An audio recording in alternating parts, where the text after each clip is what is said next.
नमस्कार मित्रांनो. तर आज मी चाललो आहे फवारायला, कारण आपल्या रानात चागळ भरपूर झाले आणि रानाला काय वापसाही नाही. आणि पाऊस भरपूर झाल्यामुळं चाऱ्यांना बी पाणी भरपूर झाले, पाणी अजून वाहतंयच. तर हे आपलं रान बघा, पाक सगळं असं झाकून गेले रान. तर ह्याचा नायनाट करायसाठी आपल्याला काम सोपवलं होतं. तर मग काय घेतलं टिपाड खांद्यावर आणि निघालो रानाच्या दिवशी. मग काय औषध टाकलं आणि त्याच्या जोडीला अजून एक औषध होतं ते पण टाकलं आणि फवारायला चालू केलं. फवारून घेता घेता पाक पोटी एक झालं होतं, पण तरी पण केलं काम सुरू. आणि फवारून झाल्यावर आलो तो गावात द्यायच्या होते. मग काय गाडी सोडा म्हणलं, बैल तर पाक वाकून गेला होता गाडी उभारून राहून. ऊन बी तसंच पडलं होतं. गाडीचं बैलगाडीचं काम म्हणजे एक इंजिनासारखंच आहे राव.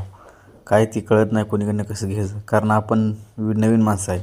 ती जुन्या माणसाला जमतं बरोबर काय आहे ती. मग आपण बी हळूहळू शिकून घ्यायचं ना, कवा तर